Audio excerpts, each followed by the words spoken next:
Hello, gorgeous people, and welcome to another TV Central one-on-one podcast. I'm Aaron Ryan. This is episode 50, 2023.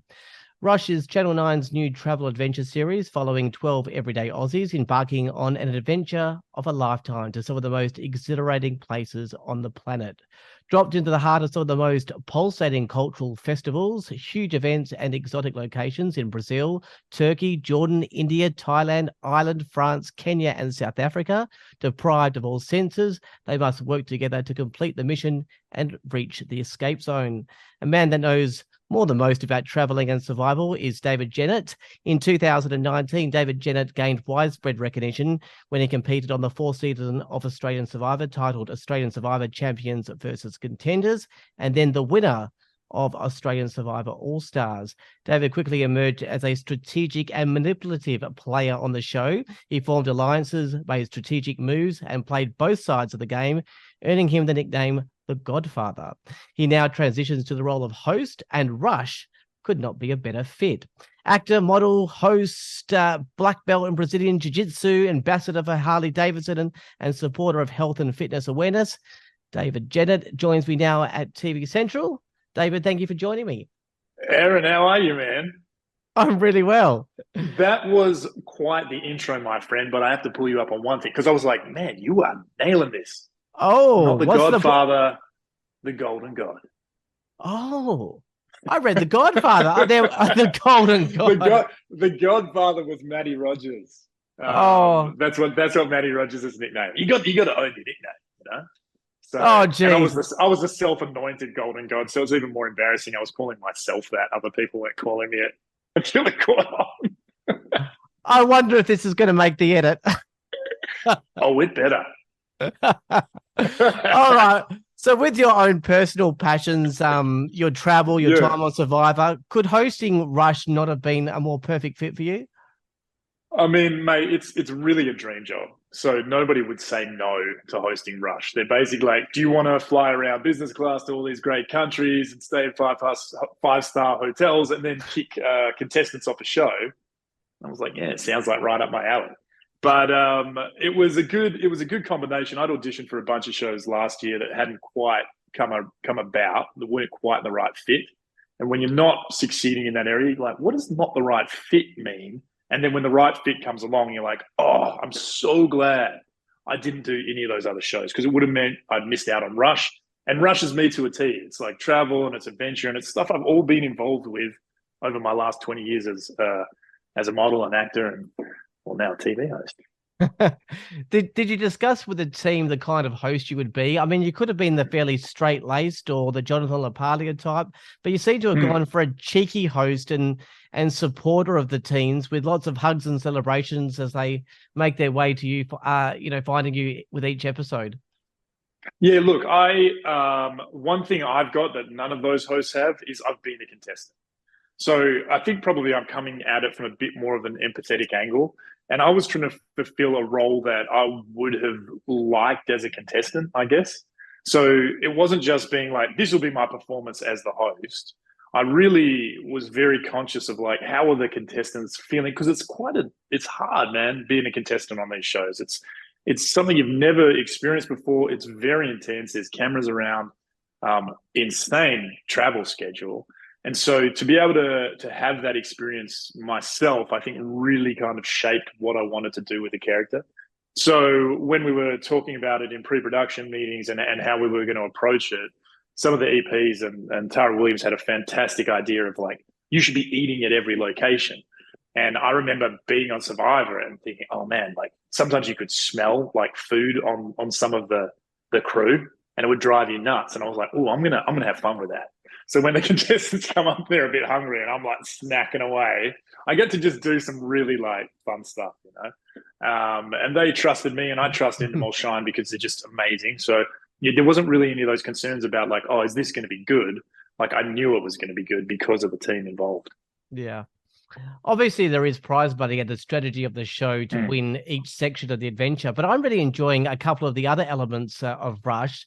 First, the teams not knowing where they are initially and literally being blindfolded and dropped anywhere from a festival to the desert. Have you seen the individual dynamics play out as some people adapt and work with their location, others seem, I don't know, lost and confused?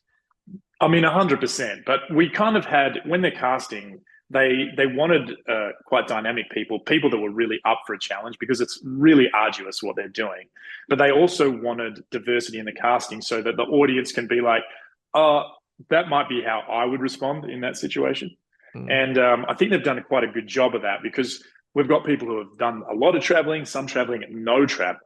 And so when you're watching it back, you can maybe get a sense of like, oh, that's how I would have responded. I've never been in Turkey before. Like, it's such a foreign place. Like, that looks like being on the moon.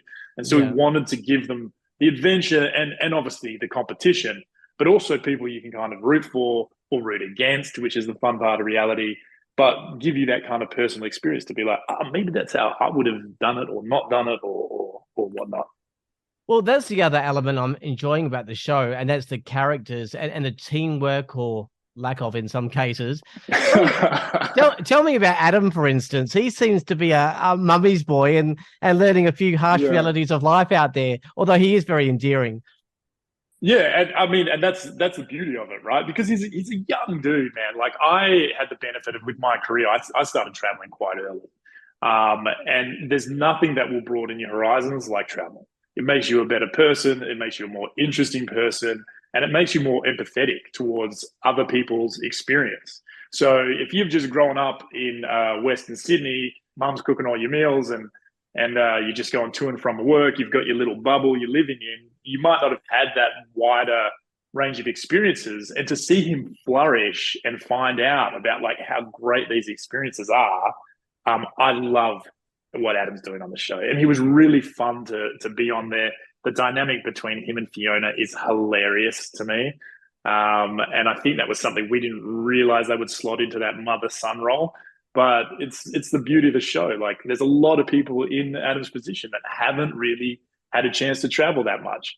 And I mean, it's changed his life. Yeah, I actually wanted to ask you about that. I mean, him being a mummy's boy, he's 22. He found himself in that little beautiful duo with 57-year-old Fiona. That is a beautiful little alliance, isn't it? Yeah, it's great, man. I think watching that unfold as we were traveling and reading the threads with production and stuff, Fiona, I think is just hilarious. She reminds me of a bunch of my aunties, and she's such a straight shooter. And her take on things is just great, like really Aussie, really straight perspective.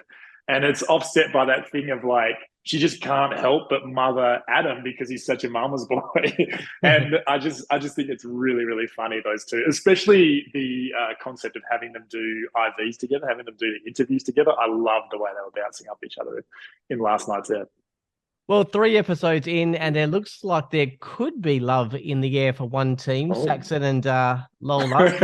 Can you hint if this romance might blossom further in future episodes? I mean, they're both from Queensland. You will definitely have to watch next week's ep to see how that progresses, but there's definitely something going on. And it will come to a pretty exciting conclusion. So it was cool to see those two getting along so well. I don't think we were really ready for that. Maybe they had an idea when they were doing casting. You know, they're both beautiful people and put them in an intense situation together, you know, and it's happened. So it's going there. We've just got to see how far it goes. All right. And Madeline, that left us in episode 3 by quitting before the vote by saying she wanted to get back to her kids. She did have some issues with her team, and it was probably a foregone conclusion that she would have been voted out had there been a vote. That was a save face move, wasn't it? Quit before being booted. Yeah, I mean, I agree with you on that. I think she'd had a really tough time in Jordan. Again, like the way the guys are transported, we see a fraction on screen of what they're actually going through. They were in the desert a long time, man. I mean, I think they did like 45 Ks or something. They did a marathon in that desert, walking around. So it's physically quite intense, which is why they're not like running to escape zones. They're just, every ep, they're putting in a lot of work. Like even in Brazil, the hike was like a 3 to 5 hour hike before they saw me. And we see like 10 seconds of it on screen. So when they're not like sprinting in, it's because they've been really working hard. And I think that just kind of got to Maddie a bit, on top of Maddie's like a mom and she's got kids, and being on a production means being held in isolation, being in blacked out vehicles so you don't know where you are, being in hotel rooms without TVs, and that stuff adds up, especially when you're quite an independent woman. And Maddie's very independent. I think she kind of was like, ugh, this is not for me. Like she didn't like that element around the race. And then when things started to go badly, I think she thought, oh, the writing's on the wall here, especially with some of the chats. You kind of got a little bit of the chat going between, I want to say Tylen maybe pulled her up and was like, Maddie, you know, you're just being too intense. And same with Tommy, was quite straightforward with her, like, dude, you know, leave it alone. And as you start feeling that shift, and then seeing me, like they couldn't even get up that last 9,000 steps because 900 steps, because it was just, we were losing daylight so fast. You actually have to be out of that location before sunset because there are people that still live in the caves. So it becomes like, it's not a tourist attraction at night. And I think she was just at that point over it. And I agreed. I think there was a bit of, you know, save face before I get voted out, because she even came up. I tried to thresh a bit more out to be like, you know, maybe put some fight in there. You just see a little fraction of that, but she was all out basically the second they rolled in there. So it was just then me trying to ask questions to be like, well, we need something for telly. You can't just walk in and be like, I'm done. But thanks, guys. Episode's over. Having been on a reality show, now the host, you would surely understand this, the difference between yelling at the screen as a viewer and then actually being there. So episode 1, Team Scarlet are doing well, and they are just meters from their hotel and could check in, but decide to stop for 45 minutes for burgers. I mean, this is a once in a lifetime opportunity. Why would you risk 100,000 and pole position for a bloody hamburger? Mate, so I arrived in Parachi before them, but not much before. Like we have to travel to the location ahead of the guys. We try to beat them. They were really smashing it, getting there quick. So I'm in my hotel, and then we're getting threads being like, the guys are here, quick, you know, the crews, we need crews, to get them to check in. And then it came back, they're getting food. Now, in all fairness, you are supposed to only eat in your budget while the race is happening, right? So they hadn't eaten food all day. In Hamish's mind, he's thinking there's no way you can get a taxi cab to Parachi. It's a 4-hour ride for the allotted budget, which technically you shouldn't have. It's just that those guys were so good at bartering, they found cab drivers that were going to do it. It was like they had 50 Aussie dollars for a 4-hour cab ride, man. So I think even in the planning for it, when we're doing it before and we're like, okay, how much do they need to get from here to here or there to there? No one actually conceived that they would get cabs. So I think in Hamish's mind, and not having gone through the bartering system, he's just like, well, they have to be getting the bus. I know the next bus is an hour behind. Let's just get 30 minutes to quickly eat something. And then again, it's the first couple of days. So they're also not quite sure of like the pace and the format. And they knew about check in and check out, but they just didn't have the urgency. Yeah. So does the format remain the same for the rest of the series in terms of checking in? Last team picks someone to be eliminated, or could there be surprises along the way, such as a double elimination or a group elimination, or possibly like Survivor, a merge? There is definitely some surprises along the way. There's a double elimination. We don't do a merge. So the teams basically will get whittled down and they have to go it alone. If you're the last person on your team, you're the last person on your team. So no merging of teams, but there are a couple intense eliminations and some other stuff that happens, which I won't spoil yet, but very exciting. In some shows lately, there's been a cash prize, but it's advertised as a share of the money, meaning the full amount won't necessarily be won. Will one contestant actually pocket $100,000 this season? One contestant pockets $100,000, the full amount, and one contestant gets the 2 first-class trip tickets around the world, which are worth way more than $100,000.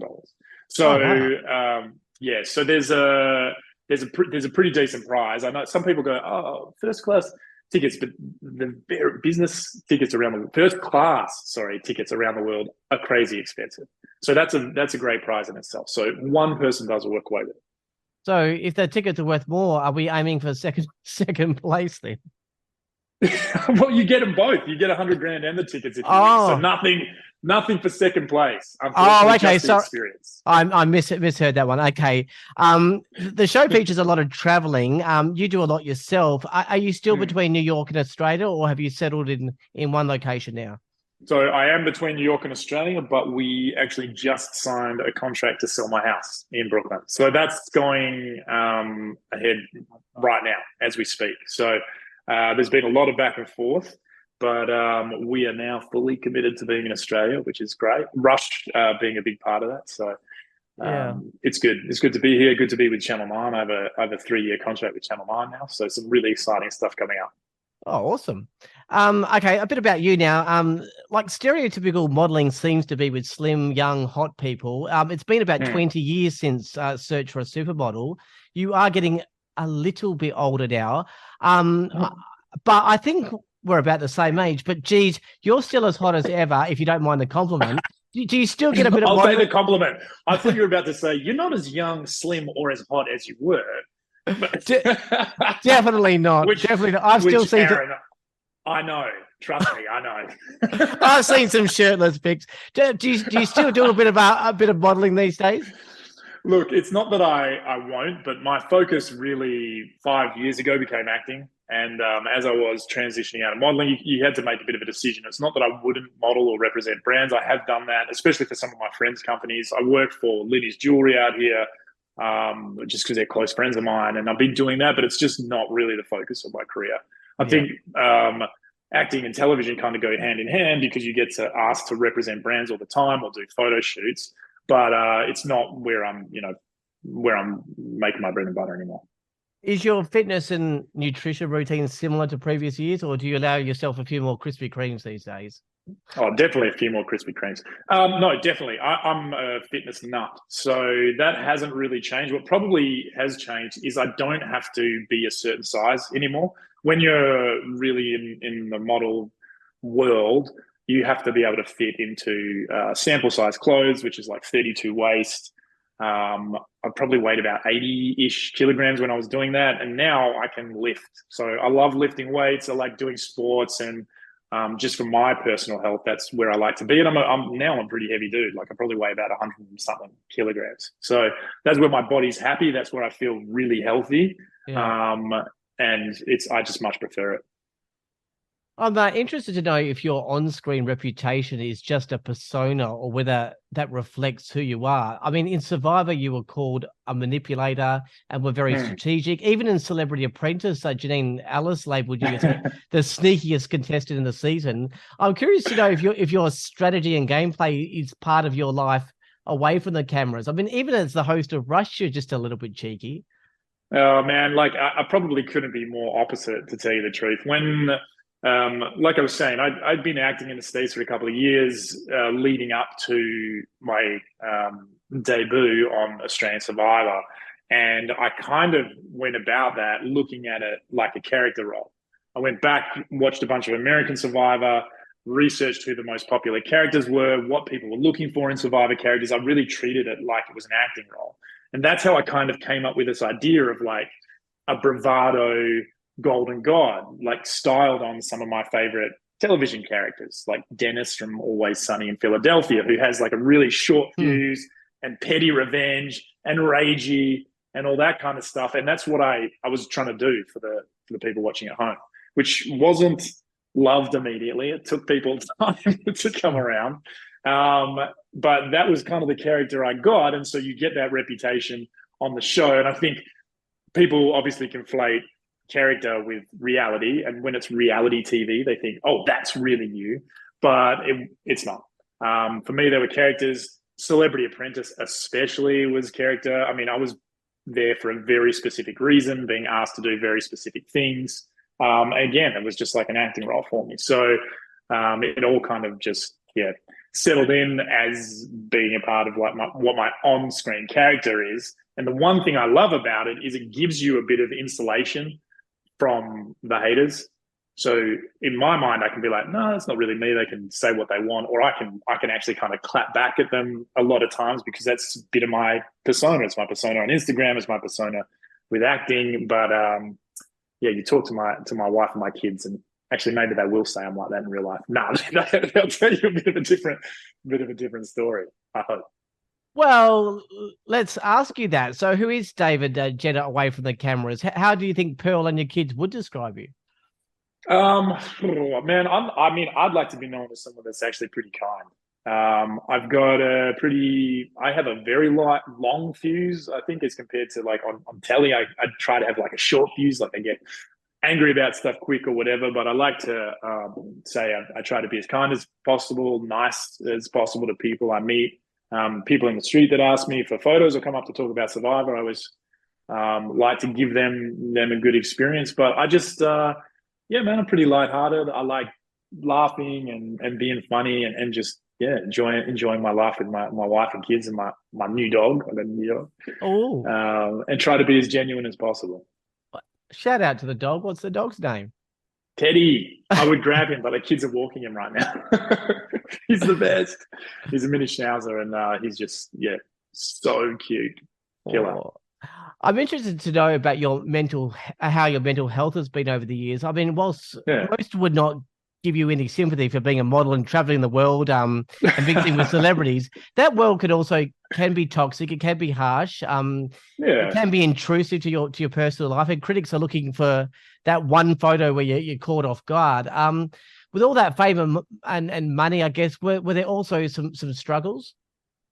Yeah, definitely. I mean, I think like I said, I like the fact that the characters from Survivor insulated me a little bit from that kind of thing, where I could just be like, that's a character. So that helped me compartmentalize things a little bit.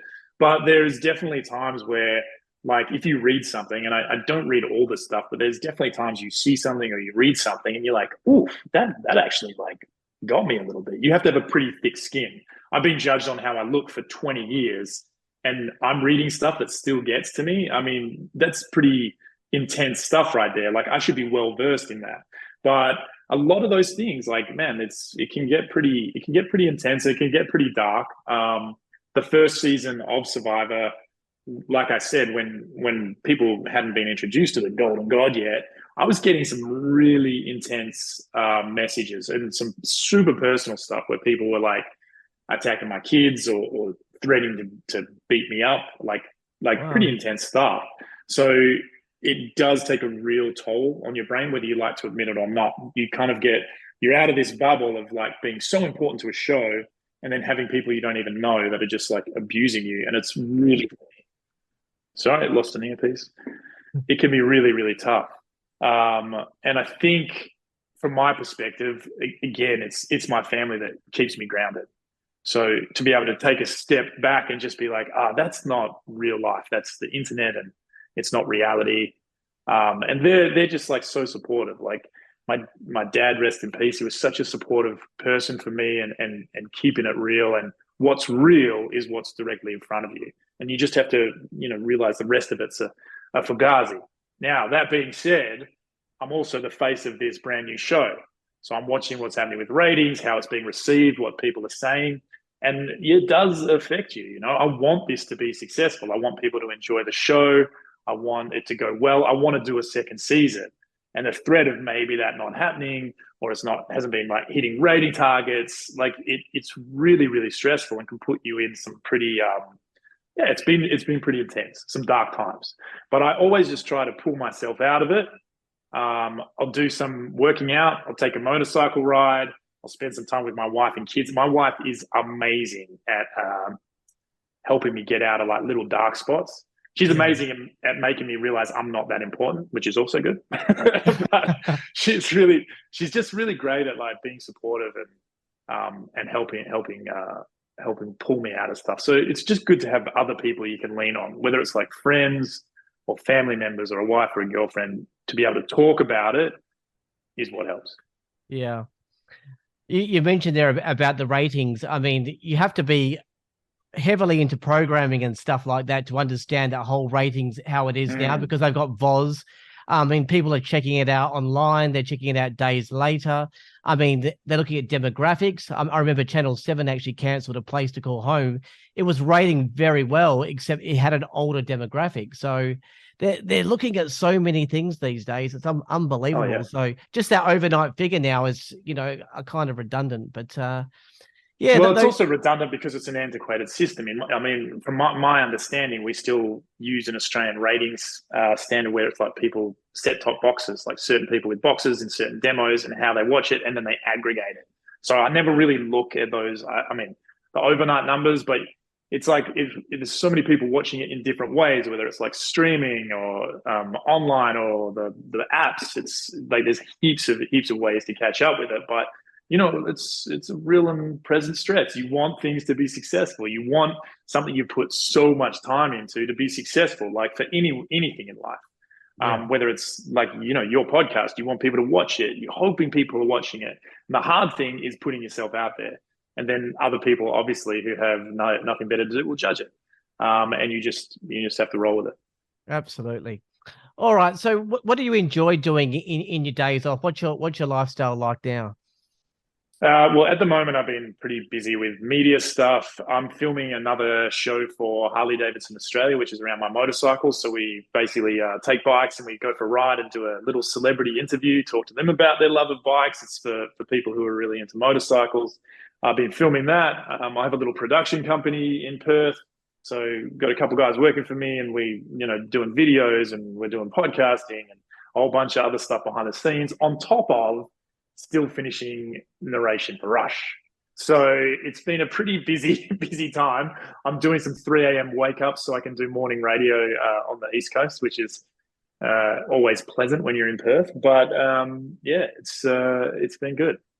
I just thought of this because you mentioned the narration. Did you get any voice coaching or something like that? Because your narration voice is quite different to your natural voice. Oh, you've got coming up on Rush. Yeah, definitely. So I have had a lot of vocal coaching over the years. I was doing vocal coaching to get rid of my Australian accent when I was in America. So when I came back this way, and my wife's American, kids are American. So I've had this habit of doing a lot of American words. So going into Rush, I was really trying to focus on getting Australian as possible.